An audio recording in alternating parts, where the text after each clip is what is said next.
Las telenovelas son un producto comunicativo y cultural de múltiples implicaciones dentro del campo de la televisión. Su función más importante es entretener a los espectadores.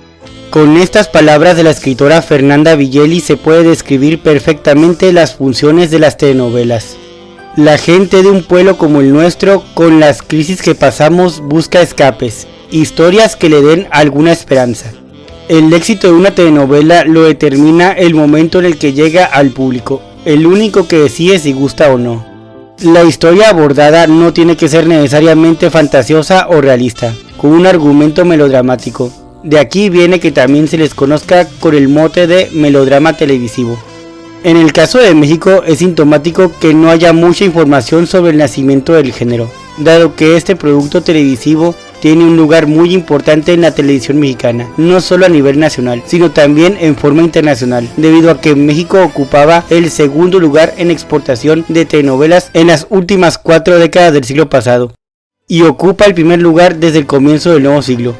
Es un género muy influyente en América Latina. Su influencia en otros países va en aumento. Es en la década de los 70 que se despierta cierto interés en las telenovelas por parte de los científicos sociales e investigadores en comunicación. Así empiezan los análisis de las telenovelas. Ya que conocen los antecedentes de las telenovelas, la soap opera, los teleteatros, los géneros televisivos, así como a los escritores y a los productores pioneros en México, en esta ocasión me gustaría platicarles de algunas de las primeras telenovelas en ser producidas en el país, las cuales causaron un gran impacto en la audiencia. Basta decir que en esta cápsula no vamos a ahondar en dichas producciones, sino a mencionarlos de pasada.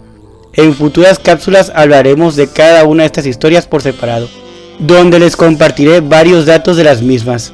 Acompáñenme en este recorrido.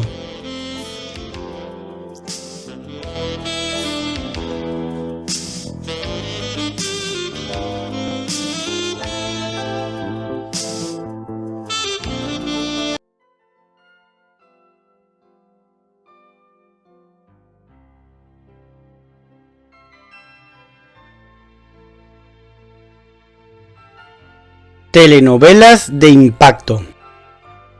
Jesús Martín Barbero y Germán Rey mencionan en su libro que no es casual que la aparición de la telenovela esté unida a la pronta decadencia del teleteatro. La primera telenovela producida en México fue Senda Prohibida, en el año de 1958, en horario vespertino. El entonces Telesistemas Mexicano fue su casa productora. Empezó a transmitirse el 6 de junio de 1958. Cuenta la historia de una mujer quien se mete con un hombre casado, con la intención de escalar más alto dentro de la clase social. Dicha telenovela fue transmitida en vivo y contó con actores de teleteatro, pero tuvo a la actriz de cine mexicano Silvia Derbez y al actor Francisco Jambrina como protagonistas. La telenovela contó con una emisión de 50 episodios de 30 minutos cada uno. Una buena parte de los actores de la televisión habían tenido experiencia en las radionovelas, y los fervores que suscitaban estos últimos fueron poco a poco desplazándose a los melodramas televisados. Rafael Banquels fue el director del melodrama, además de ser una historia escrita por Fernanda Villeli. Las primeras telenovelas son hoy en día consideradas clásicas en la telenovela mexicana. Estas historias todavía no contaban con el género Cenicienta o Rosa. En la mayoría de los casos contaban con villanos como protagonistas. Después del éxito de la primera telenovela en México, Senda Prohibida, la cual generó un gran impacto en el público, empezó a transmitirse Gutierritos, adaptación de la radionovela del mismo nombre, considerada la primera telenovela mexicana en exportarse. Dicho personaje era encarnado por Rafael Banquels. María Teresa Rivas se consagraría como la esposa abusiva de Gutierritos, personaje que se convirtió en una especie de héroe o mártir para la clase media. En la historia tenemos a un hombre de quien todos se aprovechan, no solo su esposa, sino también sus hijos y compañeros de trabajo. Posteriormente llegó Teresa. Cuenta la historia de una bella joven de clase baja, quien aspira a escalar en posición social relacionándose con hombres pertenecientes a esta clase social. Esta historia ha tenido 3 adaptaciones. La primera fue en 1959, protagonizada por Maricruz Olivier. La segunda adaptación fue en 1989, donde el papel protagónico es de Salma Hayek. Su última adaptación fue en el 2010, que fue protagonizada por la actriz francesa Angélique Boyer. Teresa rompió con todos los niveles de audiencia de sus antecesoras. Es la primera telenovela con más alto rating en México. El contenido de estas primeras historias que generaron impacto no gustó mucho a telesistemas mexicanos, ni al gobierno de México. Con Senda Prohibida se sintieron incómodos con todo el tema del adulterio. En Gutierritos vieron al pobre hombre que era víctima de todos, tanto en su trabajo como en su casa, y Teresa, donde tenemos a la antiheroína como protagonista. Estas dos últimas historias no fueron consideradas sanas para la audiencia nacional. En 1961 se produce La Leona, con Amparo Rivelles. Esta primera actriz fue nombrada señora telenovela en la década de los 70. Ernesto Alonso y Augusto Benedico también participaron en dicha producción. En este mismo año se produce también San Juan Bosco, con Alicia Montoya y Antonio Pazzi. En 1962, Amparo Rivelles protagonizaría Sor Juana Inés de la Cruz, telenovela producida por Ernesto Alonso. Tuvo como protagonistas masculinos a Guillermo Murray y Julio Alemán. De dicha producción ya hablamos en este canal, los invito a consultar la cápsula de la misma. En 1963, Ernesto Alonso produce Doña Macabra. Esta fue la primera telenovela de humor negro protagonizada por tres grandes de la actuación, Amparo Rivelles, Ofelia Guilmain y Carmen Montejo. El argumento es sobre dos ancianas medio brujas, quienes son asediadas por un pariente quien cree que esconden un tesoro en su casa. Esta fue la primera telenovela que fue grabada en exteriores, es decir, fuera de un set. Estas primeras historias, aunque no fueron revolucionarias, ya habían aparecido en radio. El gobierno y la Iglesia Católica en este entonces estaban preocupados por la influencia de la ficción. Se veía como una amenaza a la estabilidad social, por lo que la Secretaría de Gobernación adoptó el hábito de revisar los guiones de las telenovelas. Con el propósito de suavizar su contenido, introdujo más romance y quitó los problemas sociales.